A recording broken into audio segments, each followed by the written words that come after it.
Shalom saudara yang dikasihi Tuhan, salam jumpa dalam program Tuhan adalah Gembalaku. Saudara, seorang ayah yang baik, saya kira dia pasti menginginkan anak-anaknya menjadi anak-anak yang dengar-dengaran, anak-anak yang taat untuk melakukan apa yang menjadi keinginan ataupun harapan daripada orang tua. Betul nggak saudara ya? Saya kira demikian juga seorang guru ataupun tenaga pendidik. Ketika dia mengajar anak-anak didiknya, dia berharap supaya anak-anak didiknya menjadi anak-anak yang taat, anak-anak yang nurut, dan juga melakukan apa yang diinginkan oleh sang guru, saudara, supaya murid-murid dapat melakukan tugas-tugasnya, dan murid-murid akhirnya menjadi murid-murid yang pintar seperti yang diharapkan.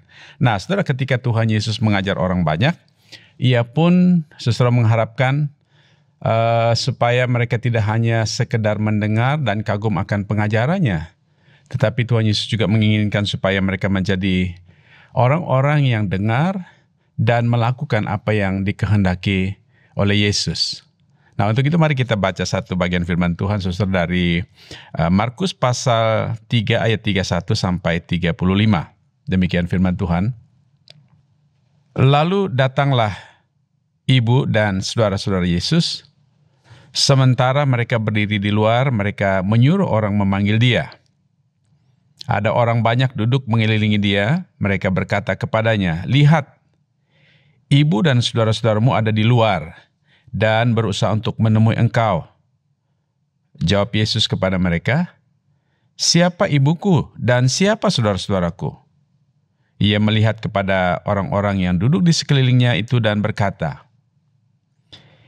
"Ini ibuku dan saudara-saudaraku.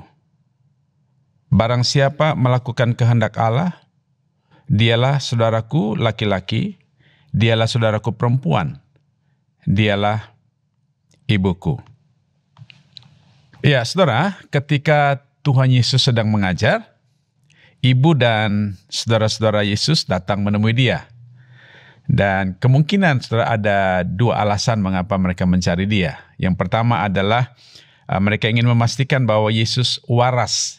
Ya saudara, seperti asumsi orang-orang banyak di konteks sebelumnya mengatakan bahwa Yesus itu tidak waras saudara ya. Lalu yang kedua adalah meminta Yesus berhenti mengajar supaya orang banyak itu tidak marah saudara. Saya kira di dalam kaitan ataupun relasi dengan orang-orang terdekat kita dengan saudara, wajar sepertinya saudara kalau kita peduli dan memberikan perhatian bahkan perlindungan kepada saudara kita saudara ya. Namun saudara, ketika orang banyak itu berkata kepada Yesus bahwa ibu dan saudara-saudaranya datang untuk menemui dia saudara, Yesus menjawab dengan sebuah pertanyaan saudara ya. Dia berkata, "Siapa ibuku dan siapa saudara-saudaraku?"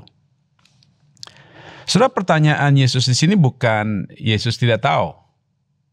Dan juga bukan berarti Tuhan Yesus tidak mengakui relasi antara ibu dan saudara-saudaranya dengan dirinya. Dan juga bukan berarti bahwa Tuhan Yesus ini tidak menganggap keluarga itu penting. Saudara, sama sekali tidak saudara. Tetapi saudara, di sini Tuhan Yesus ingin berbicara kepada orang banyak.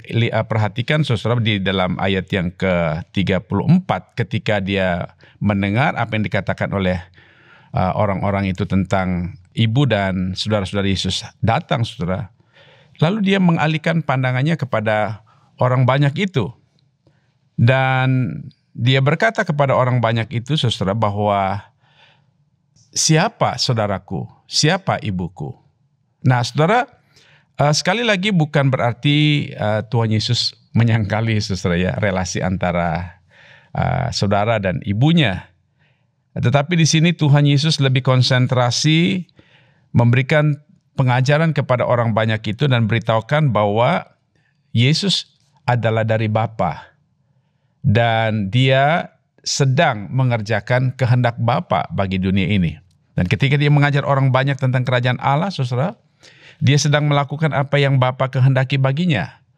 Maka Tuhan Yesus berkata, "Barang siapa yang melakukan kehendak Allah, dia adalah saudaraku laki-laki dan dia adalah saudaraku perempuan. Nah, saudara-saudara, dialah ibuku katanya. Nah, saudara, kira-kira pelajaran apa yang dapat kita petik dari kisah di atas tadi, saudara ya? Ataupun kisah apa, ataupun prinsip penting apa yang perlu kita renungkan bersama-sama. Nah, di sini saya kira Tuhan Yesus ingin memberitahukan bahwa melakukan kehendak Allah itu, saudara, jauh lebih penting dari segala sesuatu, termasuk relasi keluarga. Nah, mungkin bagian ini membuat kita sedikit berpikir, saudara ya, apa benar seperti itu? Nah, saudara, melakukan kehendak Allah itu ataupun melakukan firman Tuhan ataupun melakukan perintah-perintah Tuhan, itu berarti saudara kita siap dan rela mengabaikan kehendak diri sendiri.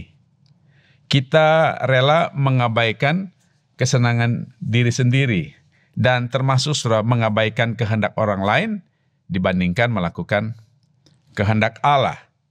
Jadi saudara melakukan kehendak Allah itu jauh lebih penting di atas segala kepentingan.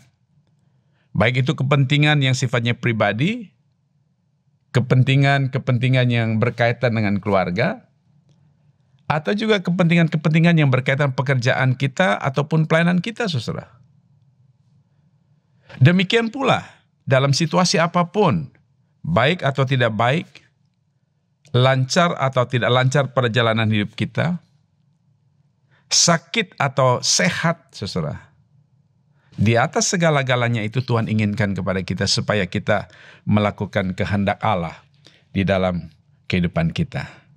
Nah, saudara, dengan melakukan kehendak Allah dalam hidup kita setiap hari, paling tidak ada dua benefit, ada dua keuntungan yang Tuhan sampaikan kepada kita dari teks ini, saudara. Yang pertama adalah orang yang melakukan kehendak Allah itu akan mengalami berkat Tuhan.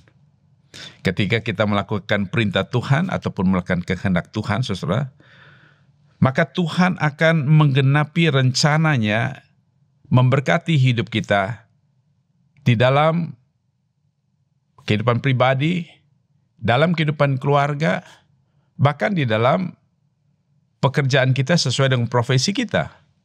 Seperti kalau kita baca di dalam kitab Perjanjian Lama, saudara, ada tokoh-tokoh yang sangat-sangat taat dan melakukan kehendak Allah di dalam kehidupan mereka, saudara. Seperti misalnya Nuh, ya saudara ya, kita tahu kisah Nuh. Lalu Henok, ada Abraham yang disebut dengan bapak orang beriman, ada Ishak, ada Yakub, dan banyak tokoh-tokoh yang lain. Nah, saudara, karena ketaatan mereka kepada kehendak Tuhan, karena mereka melakukan kehendak Tuhan di dalam kehidupan mereka, maka tokoh-tokoh ini diberkati Tuhan luar biasa. Dan kesaksian hidup mereka diberkati oleh Tuhan, saudara, dicatat di dalam kitab suci. Dan kesaksian mereka pun sampai hari ini menjadi berkat bagi kita dan juga tentu bagi banyak orang, saudara ya. Itu benefit yang pertama. Yang kedua adalah orang yang melakukan kehendak Allah adalah orang yang memiliki kedekatan dengan Yesus. Nah, saudara, jadi jika kita mau tahu seberapa dekat kita dengan Tuhan, saudara, lihatlah seberapa banyak kita melakukan kehendak Tuhan dalam hidup kita, saudara ya. Kita mulai pikirkan, mulai renungkan sejauh mana kita dekat dengan Tuhan. Tuhan Yesus berkata di dalam teks tadi, saudara ya, bahwa orang yang melakukan kehendak Allah, dialah saudaraku laki-laki dan dialah saudaraku perempuan dan dialah ibuku. Artinya Tuhan Yesus tidak mengkaitkan dengan ketaatan kepada kehendak Tuhan itu dengan relasi keluarga, tetapi dia mengkaitkan itu dengan relasi dengan Tuhan, saudara.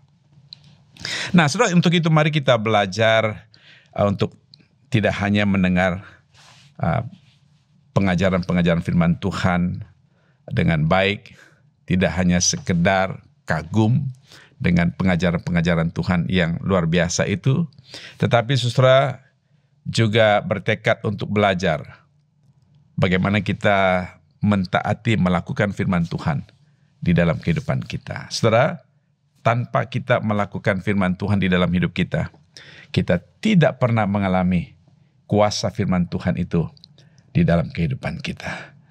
Nah, saudara, Saya kira tidak ada hal yang lebih baik dan tidak ada hal yang lebih penting dan tidak ada hal yang lebih Tuhan inginkan dalam hidup kita sebagai orang-orang percaya selain kita melakukan kehendak Allah di dalam setiap kehidupan kita.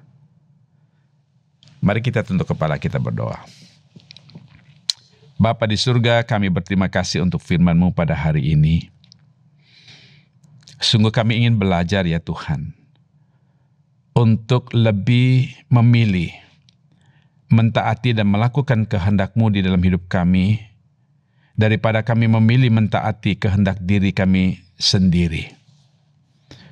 Untuk itu ya Tuhan, tolonglah kami, berikan kekuatan kepada kami, untuk kami dapat mentaati dan melakukan kehendak Tuhan dalam hidup kami, apapun situasi dan keadaan yang kami alami ya Tuhan. Biar kami dapat melakukannya dengan kekuatan pada Tuhan dan untuk menyenangkan hati Tuhan. Terima kasih Bapa. Dalam nama Tuhan Yesus Kristus kami berdoa. Haleluya. Amin.